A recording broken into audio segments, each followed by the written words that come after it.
Good morning, everybody. It is me, Vicky, the Retail Business Queen. Almost forgot who I was then.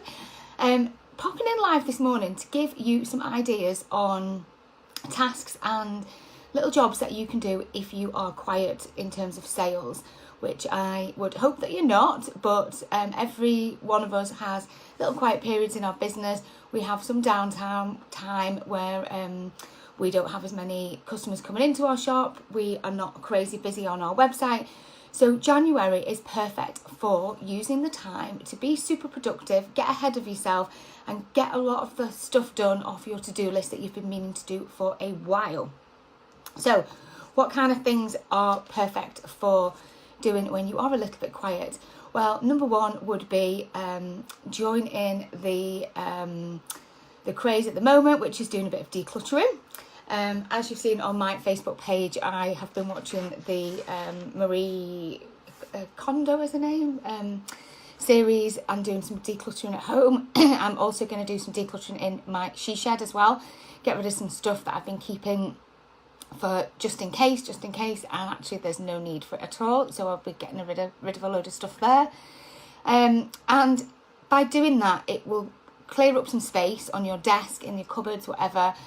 You'll feel a lot clearer and you'll be going through a load of rubbish and having a good opportunity to get rid of anything that you think you've been holding on for too long. It allows you to move on as well. Won't go into all the technicals of what Marie says and thanking things and sparking joy and all that, but it is a really good time of year to get rid of any junk that you've been hoarding. Okay, second thing is it's January. It's self-assessment month. Hooray! If you are a sole trader, you will need to submit your self-assessment by the end of January. And you will need to know what your end of year figures are for your business in terms of profit and loss so that you can put that on your self-assessment. So that is a real horrible task to do, but it's one that everybody's doing at the moment. So, there's plenty of people going through what you're going through, and there's plenty of bits of advice around as well if you're stuck with anything. So it's a good time to do that.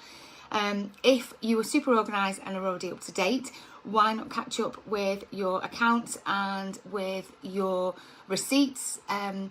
Is it time to consider signing up to an online accounting system like Free Agent or QuickFile or Vero, something like that? Because and QuickBooks is another good one actually. You need to weigh up whether the cost would save you that amount in time, because some of them can be quite costly per quarter or per year. Some of them you get free with your bank. We get Free Agent free with NatWest, and that's quite easy to use even for a non-techie person like me. But you could have a little catch up on all of your receipts and all of your accounts. Have you paid yourself expenses? Have you caught up on your mileage? Is your petty cash up to date? Anything like that is really good to do and does make you feel all super organised and slightly smug. Okay, aside from all the boring stuff, let's get on to our business. So the next thing I would say, and I feel like I've been talking about this for a couple of weeks now, but it's do a mini review on your business for the last year. Or for the last period that you've been trading. If you're a new startup, have a look at what sold, what didn't sell, what worked on social media, what kind of customers you're attracting. Check your insights on social media, that your followers on social media are the same as in your mind who are your ideal customers. And conducting a little mini review really helps you with planning for a trade show, planning what your buys are going to be, and planning your plans for the next year. That can be marketing, it can be sales, it can be business development. But unless you know what your position was at the close of last year or the end of autumn winter or whatever cycles that you work in, it's really hard to set yourself goals and targets and to make some decisions, because you need to have jogged your memory into what happened 3-6 months ago. So that is a really good exercise to do, and we've been doing that in my VIP club. And then the next thing, once you've done a little review, is to set some plans in place. So a vision board, some goals, and then breaking those goals down into manageable tasks, assigning which month or which quarter of the year you aim to complete those goals in, because putting them all down for January is far too overwhelming. So planning is a really, really good one. And the most successful businesses that I am working with have put the time aside to do some planning, to really think about what they want to do, want to achieve out of their business over the coming months. In my VIP club, myself and my members started to think about Christmas in August. And that was not thinking about stock, that was thinking about the planning, about the marketing, about our promotions. So as you can see, it doesn't happen overnight. As much as, you know, we look at other businesses and think, oh, theirs looks effortless, we do have to put a lot of effort into it, and we do have to put a lot of planning. And the earlier we plan and the more that we plan, the more benefits that we get. Hiya Helen, hi Katie. Helen, you should see my kitchen. That's exactly what I'm doing, decluttering right now. Chuck it all out, chuck out your chintz. I've got 3 bin bags so far, and not even tackled the kids' rooms or my kitchen either. I've got a lot of clutter, so yeah, I'm going to carry on doing that. Hi Katie, how are you?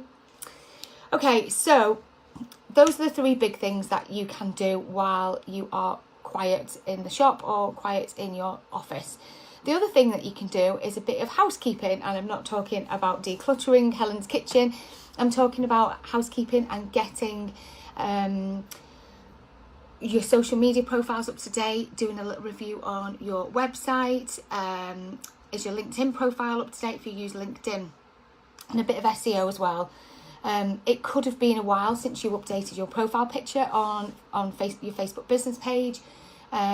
Your header photograph on Facebook as well might be of Christmas stock, and you don't really want that to be the first thing that people see if they land on your page. Make sure it's up to date with up-to-date stock. Don't forget as well to add some text behind those images, because that's a wasted opportunity to add some more information about your business. Fill in the story and about us section on Facebook, and also make sure your bio is up to date on Instagram. They are all really, really good things that we should really be doing every 3 or 4 months, and just doing a little bit of a recce, checking that they are up to date and it's accurate information, and it's an up to date photo as well. So that's the thing on social media. On your website, if you have a website or an Etsy store, it's a good time to have a look and do a bit of work on the dreaded SEO.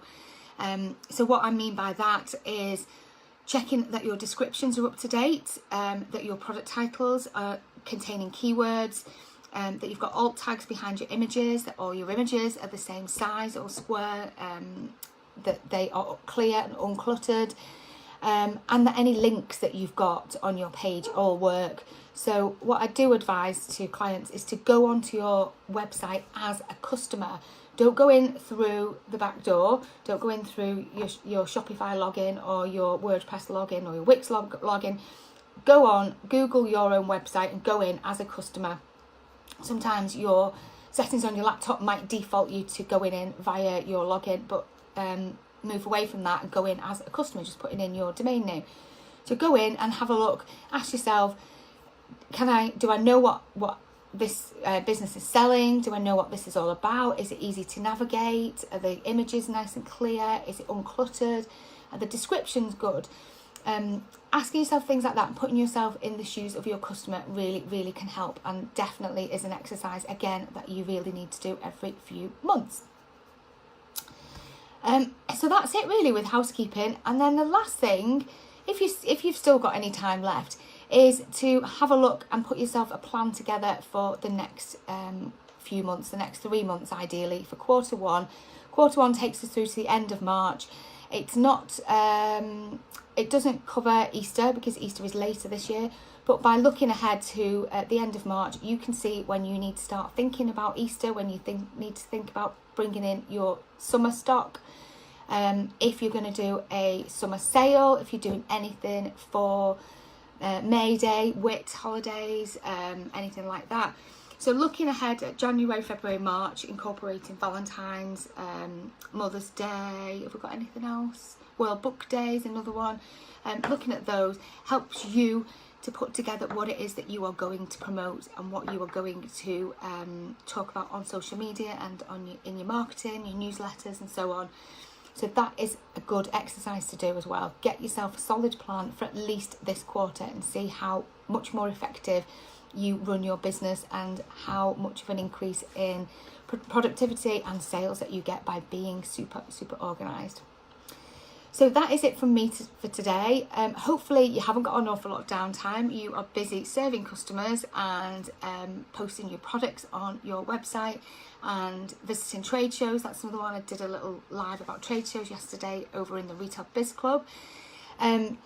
So hopefully you're not too quiet, but if you do find yourself with a spare 10, 20, 30 minutes, then those are some good tips for you to do to keep you busy and be super productive.